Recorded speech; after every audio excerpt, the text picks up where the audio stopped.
Hi, everybody. Thank you so much for being here. My name is Amelia Bono, and I use she, her pronouns. I'm the executive director of Shout Your Abortion. SYA is a nationwide organization working to normalize abortion and elevate paths to access regardless of legality. We make resources, campaigns, and media intended to arm existing activists, create new ones, and foster collective participation in abortion access all over the country. I'm so excited to welcome you to our third installment of Abortion Academy. Abortion Academy is a monthly webinar which will be a deeper dive into a more nuanced topic within the abortion landscape. And each of these monthly webinars will be presented by one of our exceptionally brilliant colleagues whose work we want to introduce to our larger SYA community. We hope that Abortion Academy will deepen your knowledge, propel your curiosity, help you connect some of the dots between the issues you're navigating regionally and what's happening at the national and even international level, and to give you fresh ideas to take back into your community. Audience members will be off camera and muted for security reasons, but we will have a format for you to ask questions throughout the presentation, which our speaker will begin answering after about 45 minutes of speaking. When this Zoom concludes, a survey, I don't know, are we doing the survey? I think it'll pop up. Okay, the survey is still happening. So a survey will pop up, and we would love if you took just a couple seconds to share your thoughts with us. And this recording will be available after the session, as will the links that we drop in the chat. And we are so thrilled to have today with us the one and only Jex Blackmore. Jex is an activist, writer, and artist based in Detroit, Michigan, whose work focuses on the relationship between moral, religious rhetoric, sexuality, and political policy. Jex's activism work ranges from media garnering PR campaigns around abortion to creating a mutual aid/abortion fund in Michigan to taking an abortion pill live on Fox News. Jex is an expert at creating spectacle, commanding attention, and influencing public opinion. And Jex is a hell of an organizer and a brilliant human being. And take it away, Jex. Thank you. I'm super excited to be here and really excited to be invited to speak about something I love talking about, which is protest and performance. Things that get me, I don't know, really just excited. And it's a lot to cover. So I'm going to start. We're going to start. I am going to share my screen. Okay. All right. I'm going to assume, unless I hear otherwise, that this is all looking good. Okay. So I'm going to talk. You can see this. Okay. You can let me know if there's a problem. I'm going to talk a little bit about kind of how I develop an action, how I develop a type of performance, a political performance, and then talk about kind of why performance in particular is what I typically go to and have used successfully several times. So action. Everybody throws this word around, and it can mean a lot of different things, but action is a thing that is done. So it's not something that's just thought about or spoken about. It's a thing, it's an action, it's a movement. And so to develop an action, this is kind of my process. I identify the problem or the issue. So I think about who is the person that's being harmed or who is doing the harm. So I'll give you some examples. So people who are harmed that are often in kind of the work that I do are people who need abortions, maybe people under 18, maybe trans people, maybe people who live in rural areas. And they're being harmed often by a particular legislator, or people of reproductive age being harmed by visual anti-choice propaganda, or people of reproductive age being harmed by lacking access to information about abortion access due to censorship policies. And it's often part of this process where we start to identify not only the problem, but are we a part of the community that's being harmed, or is the collaborative group, is the group of people who are working on something or are going to start working on something, somebody that identifies with this group or knows about that experience firsthand. And I think that that's really important, not because we shouldn't all be focusing on developing actions and doing work around issues that don't personally impact us necessarily, but it's important that those people are kind of centered and part of the development of actions and projects surrounding issues that impact them. So that's the first step. And there's plenty to pick from, as I'm sure you can all imagine. So identifying goals. So is there an opportunity present? And what might be needed to address that opportunity? What's not being said, or what's not being said loud enough, and what needs to be done? What needs to be said louder? So some of these things are, maybe it's policy change. Maybe it's just people need access to information. People need safe access to healthcare, or maybe it's just that we need to get people access to the internet. People need money.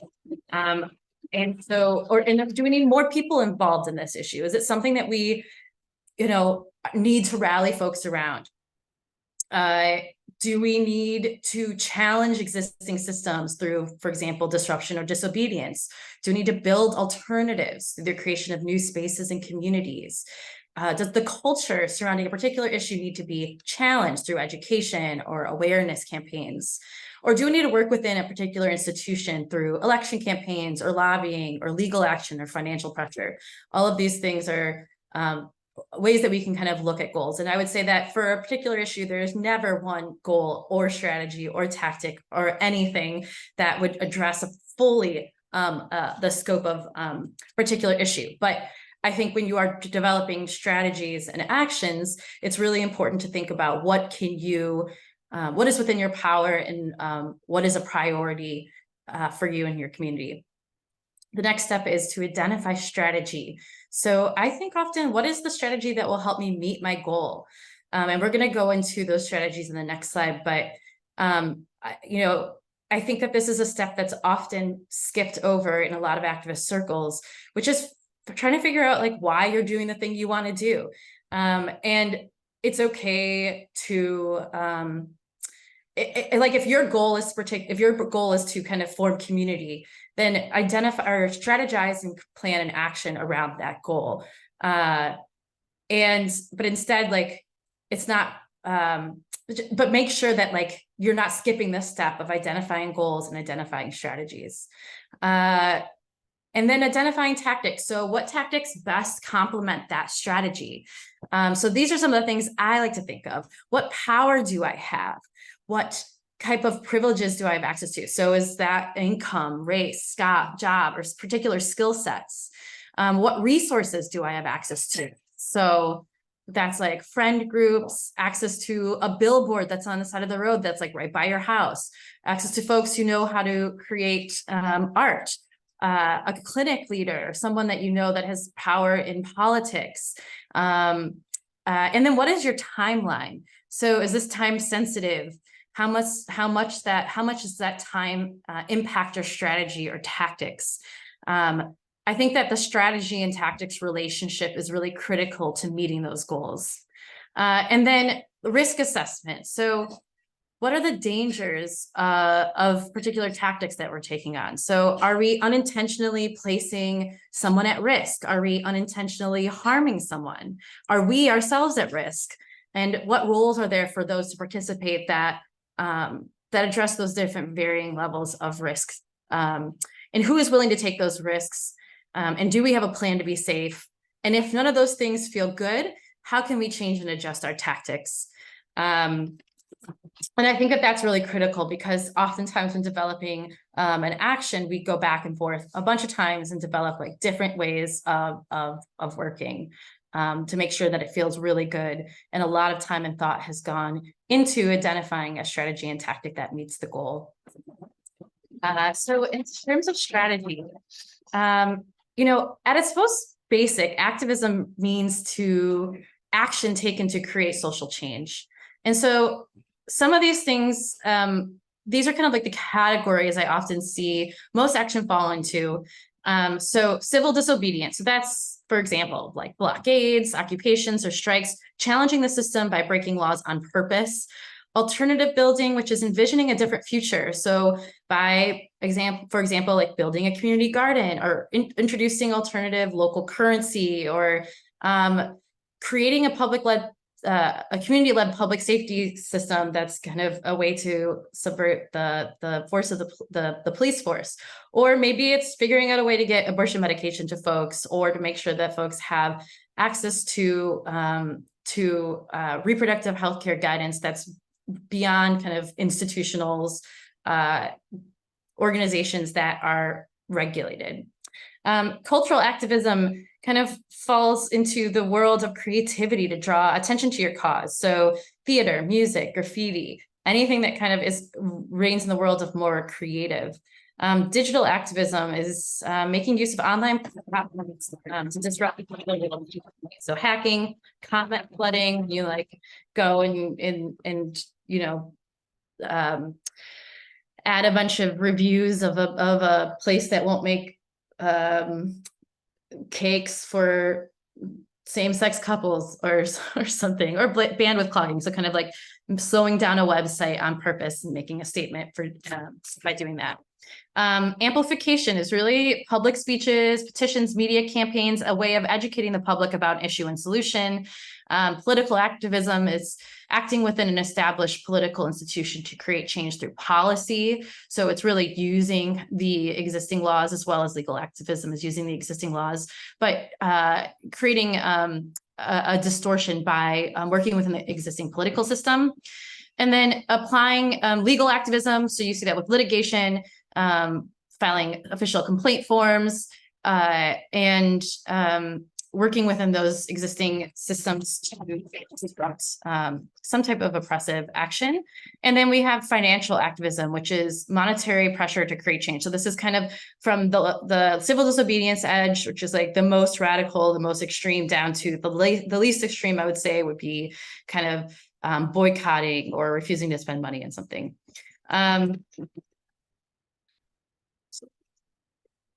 So I put stars next to the strategies that I often employ: civil disobedience, cultural activism, and amplification. A lot of these things certainly kind of coexist. And alternative building, I would say, falls into the space of the mutual aid fund that I work on, as a way of kind of strategizing on certain ways of increasing access to the folks that I live closest to. And so some of these things that when you comes to like, what is your strategy going to be? What are you thinking of? You really want to consider the impact. So when you're considering like, okay, what are my goals? How am I going to get there? Is the potential impact, like how far is the reach or engagement from the public? How disruptive might it be? Will it inspire folks to take action on their own, or organize on their own? If more people actively engage with your action instead of just merely hearing about it or walking by, the more likely you are to recruit new active supporters. This is often why I'm a big fan of documentation and promotion of a particular action online. Disruptiveness is something that's also really important to consider, because you want to understand that, like, how will people respond to whatever action you're attempting to do? Is it going to cause the police to come? Is it going to be loud and disruptive to neighbors? Is it going to impact people, let's say, going to a clinic that you're not attempting to target? Really considering those kinds of factors. And then, inspiration, again, like how much might someone participate as a result of seeing your action? Or might it also just be enough to say that there are other people here that are fighting for you as a way of persevering through really challenging conditions. And then capacity. So people who are willing to act, you got to have people who are willing to work with you, no matter how small an event may be. It also really reduces the stress to have that support. You need organizers. You are probably going to need some type of supply material. How are you going to get that material? And then also finances. So do you need money? Do you do you need to buy snacks? Do you need to buy water? Where does that come from? How is that going to be gathered? And then experience. And that's one because I put these quotes in here by Saul Alinsky, who wrote Rules for Radicals, who's an activist and political theorist. And I know they're going to share the link to that book, but these are a couple of his rules for radicals. But wherever possible, go outside the experience of the enemy and never go outside the experience of your people. And so I think that this really helps to shape an ideal action, given the experience and needs of you and your collaborators. And my collaborators are often just my friends, or people that we kind of meet through actions and that friend group grows. But we often spend a lot of time together hanging out and just kind of trying to figure out a way where we can improve the lives of ourselves and our community in a way that's like not painful, in a way that's fun, and in a way that really allows our own interest and experience to shine.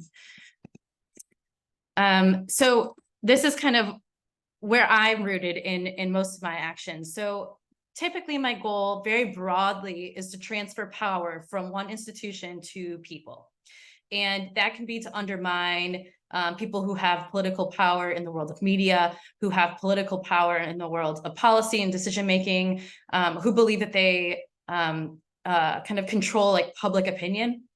How can I like disrupt that system in order to give power and to demonstrate that the people actually have a huge ability to influence policy and thinking around particularly social issues such as abortion.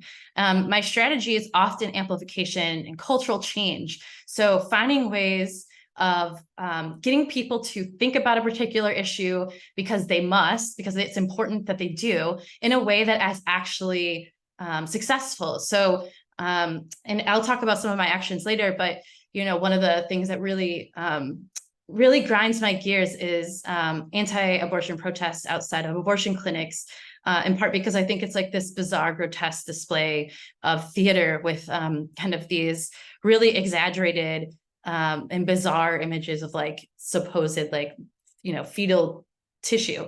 And I think it's like wild that we have become really numb to that scene. And so for a while I was really focusing on how do we like disrupt that cognitive dissonance, and how do we kind of like snap people out of just kind of this way of ignoring this bizarre theater and reminding them kind of like the context in which it's happening. And for me, that was performance. And I really like this other quote from Saul, and he says, in the world of give and takes, tactics is the art of how to take and how to give, how the have-nots can take power away from the haves. And I think that that's a really wonderful way of describing performance, because a tactic is performance and a tactic is art in very many in different ways and understandings. And I'll talk about why performance. I would argue that politics is as much an affair of desire and fantasy as it is an affair of reason and rationality, and that we live in an intensely mediated age. So that in order to be politically effective, activists need to enter the realm of the spectacle, and the spectacular interventions have the potential to be both ethical and emancipatory. I think, you know, resistance paradigms of the past, that, you know, I know a lot of like activist circles that are really rooted in kind of the traditional protests, let's just say, which is fine and important and a really important part of our history, and a tradition that is effective. But it may not be as effective in a world where communication and reality have transformed drastically from when these particular forms of protest have been effective in the past. You know, like we didn't have social media, you know, 50 years ago, 100 years ago. How does that change the way that we participate in activism and think about the ways that we are interacting with these types of policies? I think that radical action coupled with a very visceral, visual, and emotional cues have the power to hijack the media and shift public perception. I also think that protest performance is a means of seizing control over the means of production of the spectacle. The people on Fox News and the folks on primetime TV are not the only ones who get to create an insane narrative of the world. And I'm not saying that we need to create an insane narrative of the world, but it's certainly something that I think we should all have the capacity to play with as a means of fighting for a more equitable and clear world.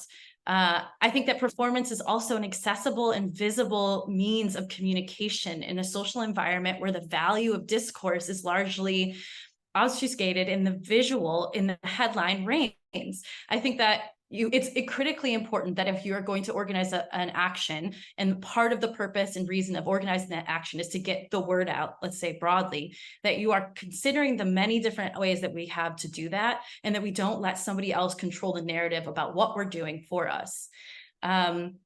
The employment of political theater is not just part of a messaging strategy, for me at least.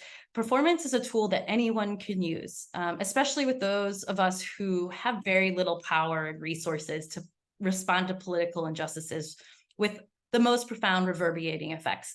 Now, I understand that it's not always safe for someone to engage in something like performance art or direct action of some kind. And I think that that's really important. And I also think that behind every single performance action is somebody who's doing something else behind the scenes and not as at risk. But I do think that, as somebody that isn't tied to a particular large institution, who doesn't have access to a lot of money or other resources, who doesn't have like a media PR person behind anything that I've done, and we're just kind of some scrappy kids trying to figure it out, that performance has proven to be wildly successful in at least meeting particular goals that we've set. Also, performance is something that is kind of this mode of communication that transcends and challenges the notion that public expression of discontent must take particular respectable forms as defined by the state. So, for example, we often have to get permission or a permit to protest. Performance is something that we can do to challenge kind of those rules about the ways of which we are allowed to criticize. And I think in that way, we also take power back. A little bit more on performance. I really liked this. I was trying to find like a really great definition of performance. And it was like the action of acting, which didn't really hit for me, but I really love this description, embodied actions as statement. Because, performance defined as structured behavior always kind of carries with it a consideration of the politics as embodiment. And that isn't partially because performance often in some ways involves physical movement of some kind, a very like well thought out movement. And it also is something that is the capacity to kind of transcend language. So performances function as these vital acts of transfer or transmitting social knowledge or memory or sense of identity through kind of reiterated behavior. And it's something that's not just like performance art. This is something that we do regularly. And I'll go into some examples of some type of performances that we engage in. But of course, like getting up and going to the office and saying hi to like, I don't know, the person at the front desk in your office building is a type of performance, a type of ritual, something that embodies action as a statement. And even events and rituals is in part of this daily life, as I was just kind of saying, they are governed by a code of performance. So, for example, theater and dance and music is each referring to a specific genre of performance. So theater emphasizes narrative, dance movement, and music emphasizes sound. And I think political performance is certainly a space that emphasizes political action and communication. The concept of performance enables an assessment of the ways in which individuals act and react in the world. It is very much a means of understanding how people situate themselves in their reality and for themselves for others. And this is one of my favorite parts of doing performance in street performance and political performance, is that you're very much placing somebody in a position, whether it's a spectator or maybe like the target, let's just say it's a politician, in a position where they have to decide who they are and how they're going to react in response to the stimulus that you're providing. They have to recontextualize if you're able to kind of shake them out of a very comfortable place in reality. And I think that shows a lot of people who you are, and also helps us learn more about who we are. The relationship between politics and performance informs a wide range of behaviors, subjects, and agents, spanning from individual bodies to protest bodies. Scenarios exist as culturally specific imaginary sets of possibilities, ways of conceiving conflict, crisis, or resolution, activated with more or less theatrics.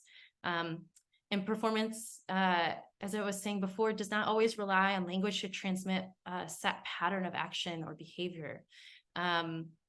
It strives for effectiveness, but not necessarily authenticity, which is really interesting because as we'll see, or you maybe see in this photograph of inauguration, there is this sense of, it's certainly a performance as well as a type of ritual, but there's this sense that this is there's something authentic about the people participating in this, in the showmanship, but it's certainly not the case. It is there to communicate power. Performance really connotates conscious or controlled political dimension that you can't get to if you're using language alone. And performance produces meanings, and to perform meanings allows us to create or disrupt kind of social norms. So by participating in a kind of like normative ritual, you either reinforce those ideas or disrupt those ideas. And so to give a few examples of that. So again, here's the inauguration. You see this massive show of statehood, of country, of power, of authority. I think there's a lot behind the architecture, but certainly the showmanship that goes into these. Again, here's one of my favorite photos of a Trump rally, but you can see here kind of just the fervor that a type of performance action actually inspires in people well beyond kind of the norm. Here's an example of an action that I did that really worked on reversing those kinds of norms. So this was like satanic ritual at the state capitol that we performed in Michigan by taking advantage of the laws that the state had in allowing kind of like the freedom of expression, freedom of religion. In part, this was in response to a Ted Cruz campaign that wanted to erect a live nativity on the steps of the Capitol in the name of like so-called religious freedom. And our position was very much that this is Christian supremacy, and actually like really disturbing to a lot of residents who don't believe in those things. And it was definitely a ploy to get people to vote for Ted Cruz. So we took advantage of the exact same policy and laws that he did, and then did a very similar kind of American patriotic speech at the Capitol, but we did it at night. And we talked a lot about how to reverse those kinds of norms. And then commemorative type of performance is one that we see all the time. They usually happen to note particular times of year. So, here's a New Year's celebration, here's a May Day celebration. These are things that we kind of see and understand and know they're cyclical. And here's a very grainy image of my friends here at Shout Your Abortion. When we went to the Supreme Court at the 4th of July a couple of years ago to have a lemonade stand that handed out abortion pills. And in that performance, we very much relied on the understanding of the patriotic understanding of the kinds of activities that happen on the 4th of July, the harmlessness of this kind of good old fashioned American like lemonade stand. But we're handing out abortion pills. So immediately we don't have to like explain to people. They understand just because they understand the kind of traditional context of the performing of this American tradition, but then can correlate that to abortion pills, kind of disarming the fear over this type of medication and making it playful and fun. This image was made with sparklers. And here's another commemorative. This is kind of this is an Easter tradition, a Good Friday tradition, where they do kind of like the Stations of the Cross, where I don't know if anyone has seen this. It happens all over the world. It happens all over this country. But basically somebody parades themselves around town as Jesus Christ and is whipped by Roman soldiers, supposedly. And here's an example of a way that I kind of disrupted that tradition. There was a Catholic protest outside of an abortion clinic on Good Friday that was not open. And these people were causing a lot of problems to clinics. And so we decided to reenact the same. We called it Sanctions of the Cross. And that is a real heavy cross that was very hard to carry. And I'm dressed as a pregnant person. And we carried that like a mile down the road across very busy traffic. And to this protest, it kind of just like did a little circle and then left. In part because we wanted to say that really kind of the pressure, the oppression, the like weight of the cross weighs most heavily upon pregnant people, not just people seeking an abortion, but people seeking reproductive care, and the exclusion of medication and equal medical care for pregnant people is largely in part of religious interference. And so I want to talk about kind of the relationship between performance and power. So performance of the power can be used as a tool of cultural management or a strategy for maintaining social control symbolically. So for example, here's an image of riot control units. They're called to a protest. Oftentimes, I don't know about your experience, but my experience is that there is often an insane, ridiculous display of riot control police at protests that are no way necessary and probably actually have no plan to be deployed, but they're there to intimidate. And they're there to demonstrate that they have like the power and control of threatening violence without actually physically doing that physical act.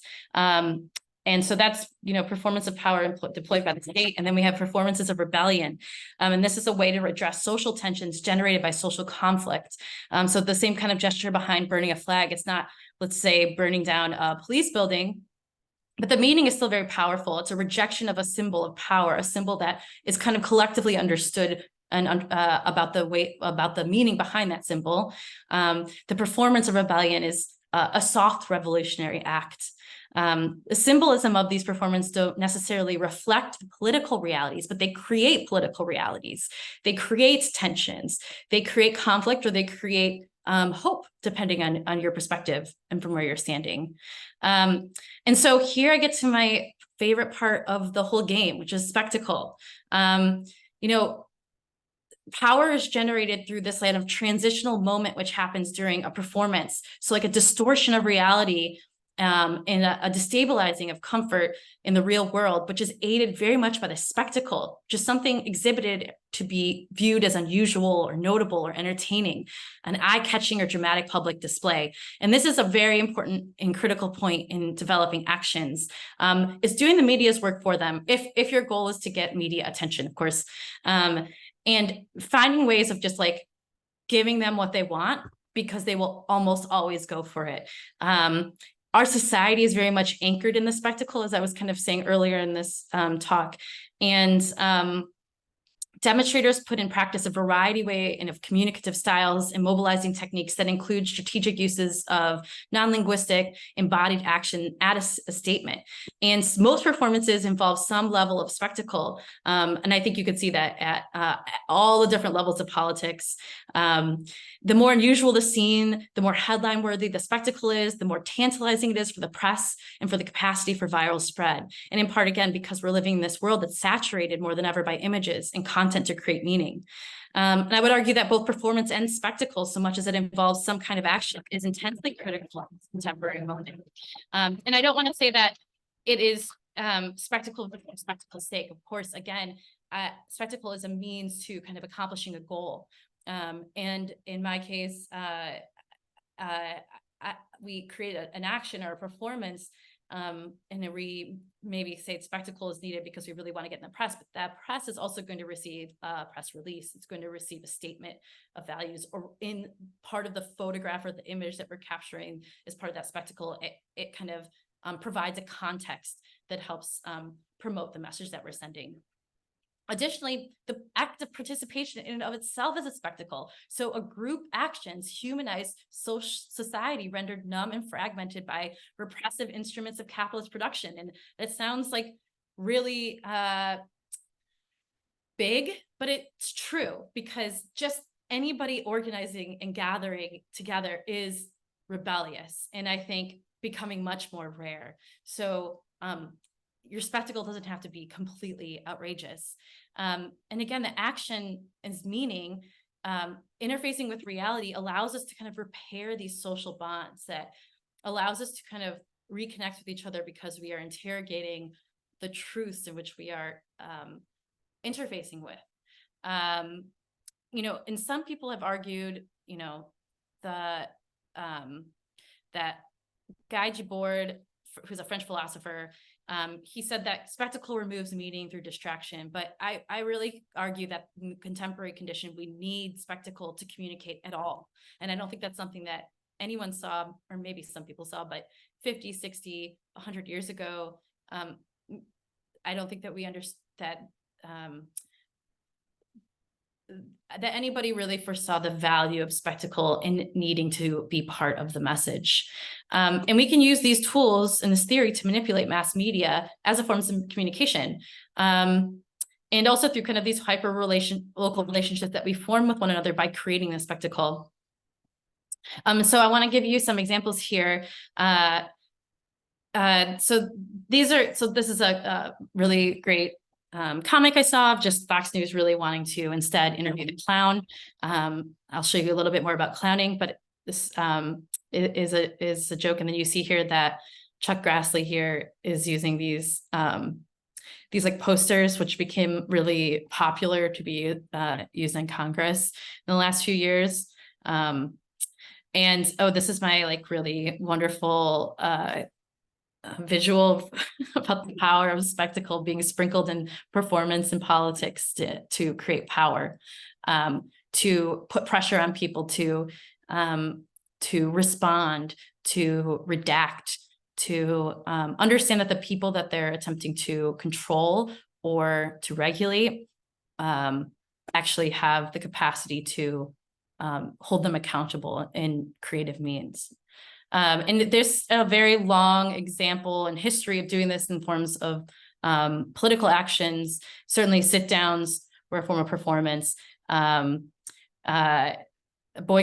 the Black Panthers who were carrying like large weapons, certainly were doing so to be very bold and to create a statement to challenge kind of the police state that said that Black folks in particular weren't allowed to be armed and weren't allowed to be organizing in the way that they were, very much as a way to very powerfully send a message quickly, immediately, just by looking at them and seeing their presence in the way that they did. And here's some other really great examples. So the refugees banner hung on the Statue of Liberty today, a really amazing action that's very simple. But in the context of something being hung at the Statue of Liberty, you don't need any explanation. You understand what they're saying. And climate activists, they're gluing their hands to treasured work of art. I don't know if anyone's heard about this in the last few years, but it's wildly successful in getting their point across. And as you can see here, they're kind of doing this action. You're not sure why, and they have their banners, so you kind of automatically understand at least what the connection is. And even if you're like, I still don't get it, it's now like in media across the world, and enough people will understand it. Here's some of my favorite kind of rabble rousers in the past. This was kind of things that were happening during protests against Vietnam. The Yippies tried to, Abby Hoffman tried to levitate the Pentagon during the Vietnam War, and they also nominated or entered a pig into a political race. And you can see here this like photograph of all the police wrestling with this pig. And I feel like that's the photo that you need. And that's like was thought of in advance, thinking like, we need this image because we will then contextualize these people of power, these institutions of power within a new framework that we, the people, have created. And here are some other wonderful examples. So Pussy Riot, their action was very risk-taking and allowed them to have a platform to communicate their demands and their point of view. And the same with our friends here at Shout Your Abortion, who took the abortion pill outside the Supreme Court, getting a national news for that bold action. And similarly, I took a abortion pill on live TV in a way that I didn't realize would go so viral, but it did. And I just want to kind of quickly break that down for you using this formula that I shared at the beginning. So identified a problem, which was that people lack access to abortion medication in large part because they don't know it exists and don't know that they can get it through the mail. And there's potential unnecessary health and safety risks as a result of not knowing that information. My goal was to tell as many people about the availability of mail order abortion medication. And I was given an opportunity that's called a point of opportunity, because I was asked to talk about abortion pills on a local Fox syndicate as part of a debate. And the reason why I got that opportunity is because we were also engaged in a guerrilla postering campaign around the city of Detroit, where we were just like wheat pasting hundreds of posters about abortion pills all over. And I sent a press release out around that because I wanted those images that we took of those posters to spread the word as wide as possible. And I was invited on the show, and I realized that I had an opportunity to amplify the message. And the tactics really revolved on an ethical spectacle, media hijacking, and that principle I was talking about, doing the media's work for them. And then the risks that I assessed were kind of a personal tax or losing media relations. I think I spelled that wrong, but I decided those risks were worth it. And I have to say that the personal attacks were minimal and the media relations stay strong. And so therefore, I think that that was a very successful action. And here are some other examples here of other things that I've been engaged with and has gotten the media. Here's a billboard campaign, the Sanctions of Life action I mentioned, cum rags for Congress, which was just asking people to send their cum rags into Congress to protest fetal burial laws. And the city council with the clowns here, you see this was, we just did this a couple months ago here, using kind of the poster that you see, the same like strategy at a city council meeting, because the local city council was banning pride flags from all public property. And so we gave this speech in support of their policy, very ironic speech. It was covered internationally, and it ended with this beautiful clown kiss, which I think made it really effective in recontextualizing kind of the way that they were leaning in banning pride flags and causing harm to the LGBTQ plus community. And then, here's another proof of concept if it doesn't, if none of these prove it, is that Alex Jones is really upset that we do any of this work. And I think that proves that symbolic gestures can be powerful and effective methods for social distortion. The interplay between political action and performance indicates kind of a new social order, a way of life that emphasizes participation and challenges power. And performative spectacle enjoys its veils and illusions, that we are all actually creatures of symbolic production, and performance is one of the best languages that we have to produce meaning. And finally, this is my final slide, another quote from Saul: "A good tactic is one your people enjoy." And I think that fundamentally, when trying to figure out what to do, think about what would be fun and what you are good at first, because that is always the way to get the most successful results. And that's my presentation. Yay. I'm coming back now. Oh my gosh, that was so fun. Erin and I were just sitting here giggling the whole time in a serious way. Thank you, Jex. That was so smart and cool and thorough. And we are going to open up the chat for folks to ask questions. We would love for you to ask questions. I have some questions while people are thinking of theirs. So I also loved Rules for Radicals, totally formative book. as a youth. And I don't know, it just like I feel like one of the rules, I looked this up when you were talking, just encapsulates a lot of I think how you approach things. One of the rules, he puts forth 13 rules for radicals in this book, which is like still an excellent book. If you push a negative hard and deep enough, it will break through into its counter side. This is based on the principle that every positive has a negative. And I think that that totally connects to like what you were saying about the Panthers, open carrying, those 60s people running a pig for mayor or whatever. And I like how much you are committed to the idea that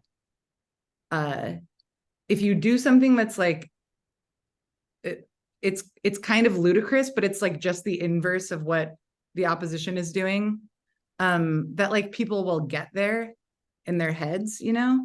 And I wonder if you could talk about how, like, I guess the counter of that is, I'm sure that people a lot of times would say like, aren't you risking backlash?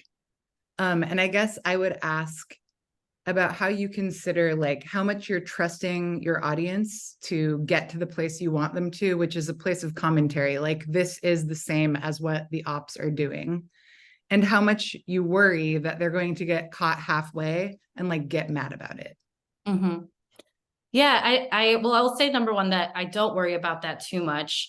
But it's a risk that is kind of part of the process of consideration, in part because there are people that are it doesn't matter like how clear you are, and you can literally like have like, you know, like a big sign with bullet points on it, as you see like our senators trying to do, and still like people won't understand. So that's something.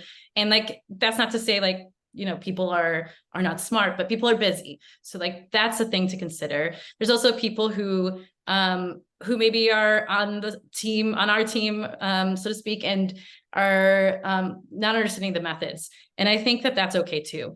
Not all techniques and methods and strategies and tactics are either appropriate, but not are going to work across the board for everybody. The point is like considering what harm may be done. And the harm to be done, in my opinion, is like if somebody's like, I don't get what that thing was, it hasn't done harm. If you're trying to like, most of my actions are not to like convince the other side like that they should change their mind, in particular because I'm like not personally interested in that and do not see the value in that. I think there's also like a lot of people who are doing that work, but I've seen kind of like the vitriol that's just like thrown at people who are just like trying to get medical care or to provide medical care. And so really to me it is more, how do we create that context for that population of like 1,000 or 2 plus maybe people who are going to get it. And for everyone who maybe doesn't get it, they're going to at least see a bunch of like radical people, young people without power, not necessarily young people, but people without power, people without resources doing the work and at least like causing mischief. And I think that's empowering. And to me, like that encapsulates enough of the audience to make the point, to make it worth it. Yeah, I love that. I feel all of those same ways. And I feel like part of sort of like trusting the mental autonomy of an audience is trusting, like it's art, it is performance, like people get to, it's not prescriptive in like a linear way where you're like trying to communicate one thing in a super specific way. And I think it's important to kind of trust people's journey about like with, you know, us taking pills outside of the Supreme Court was like a great example of something that I think a lot of people, even folks on our side, were kind of like, wow, like that's really doing a lot. And I bet that what we did that day makes sense in a different way today than it did a year and a half ago.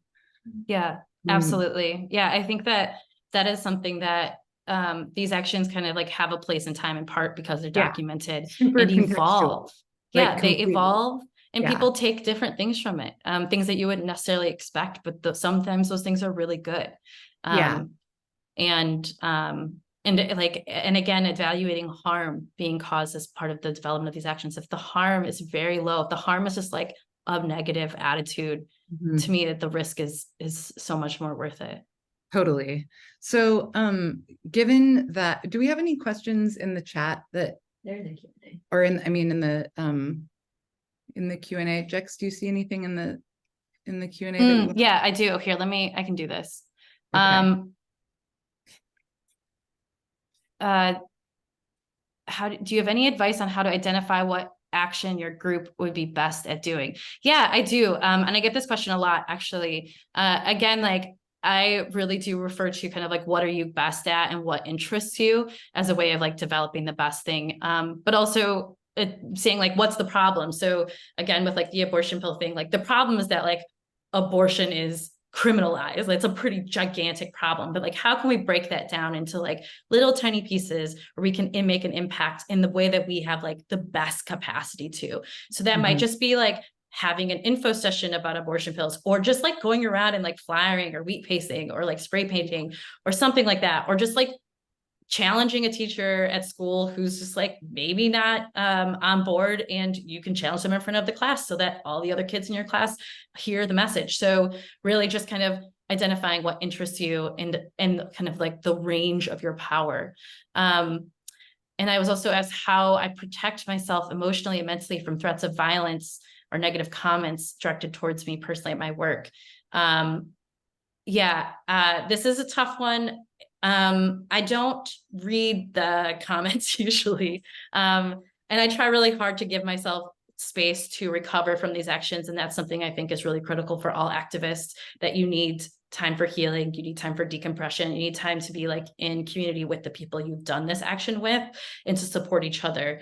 I think, I don't know, I would say that I don't know if I consider myself having a thick skin. I think I just like don't care what anti say, and they usually say like the worst kinds of things. Yeah, that's how I feel too.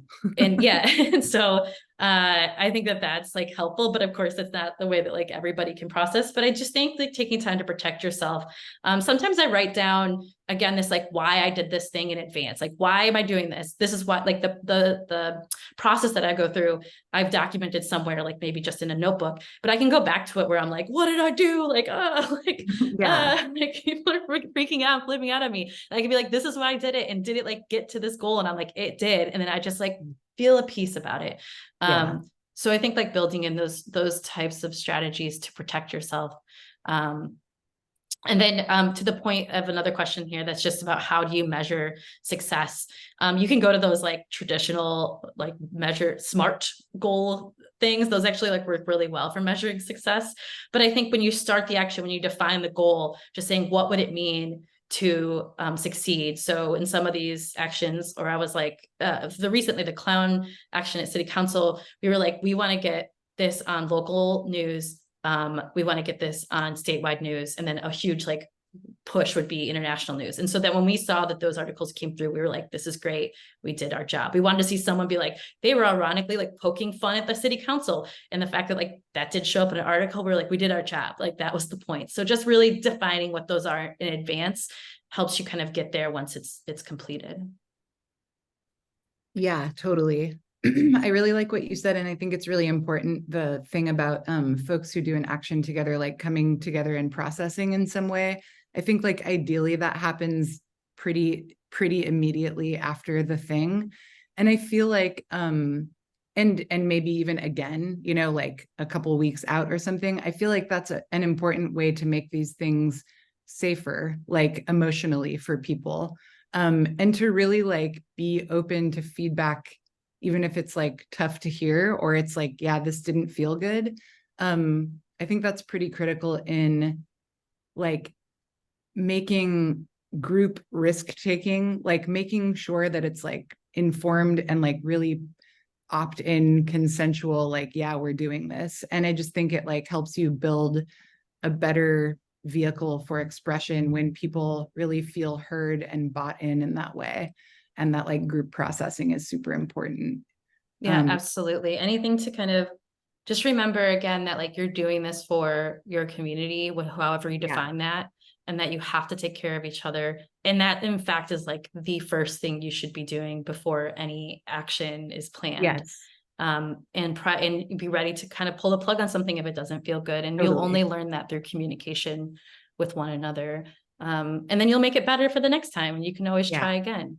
Yeah. I have like one more question, which is, I feel is almost unanswerable, but I'd love to hear you like riff on it. I think that probably the concept that Saul Alinsky is most famous for is like this idea that communities should determine their own like needs and objectives, and that activists should be of that community, and actions should be generated by and for that community, essentially. And like, I'm totally with it. And also, like, we're not, digital life has made it so that community transcends boundaries. And we're often talking like, you know, real geographical senses of hubs of community. And so like, we are often, you know, I think as people who are thinking about these concerns on a national level, it's really tricky to do that. And I don't personally think that it's possible to speak for or create work that is serving everyone at once. And I would like to hear you talk about like how you make those considerations, given like the scale of your platform. Yeah. Yeah, I think that's a really good and complicated question. You know, I think that number one, like the idea of community is like this really versatile thing that has many different definitions, and that multiple communities can coexist on top of each other in these different levels. And so that's something to consider. And I also think that finding ways in which necessarily you're not hurting or harming the communities that you are coexisting with is a question. And that often it's a question of like greater harm, which is just like, is this hurting like the religious folks in my neighborhood? Maybe, but is that a risk that I'm willing to take over like someone not getting healthcare? And so those are the evaluations of risk that I've taken. And I think a lot of people do take. And I don't think that you can meet the needs of everybody, and it's not right. But I think that's partially why we have this diversity of tactics. We have these different ways of addressing these issues as a way of kind of meeting the needs as many people as we kind of can in the best way that we can, and giving people different options and strategies for addressing those needs the way that they best know how to do in their neighborhoods.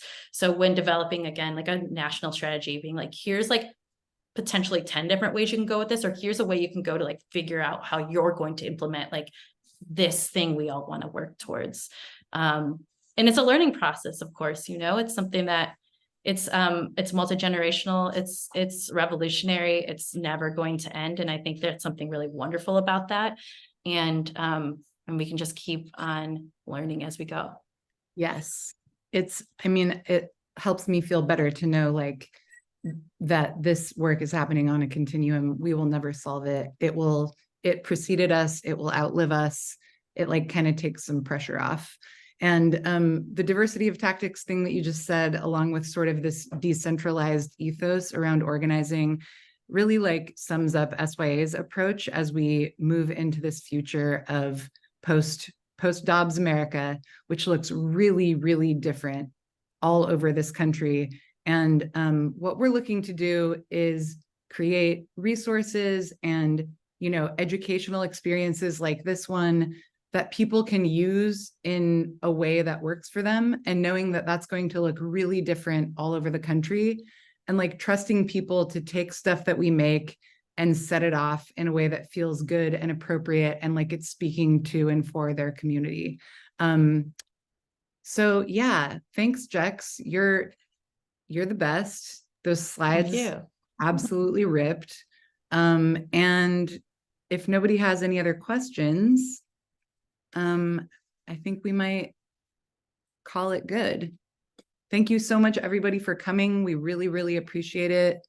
Really appreciate you taking the time. We'll send a follow-up email that has a bunch of links from Jex and about Jex. And we will be here indefinitely on the final Thursday of each month with your monthly abortion academy. So thanks for taking us to school, Jex. I want to go to the school that you're the non-hierarchical principle of, and go into your office and get into an argument and we will both win. Yeah. Thank you. Okay. All right. Thanks, everybody. Appreciate you. Bye. Bye.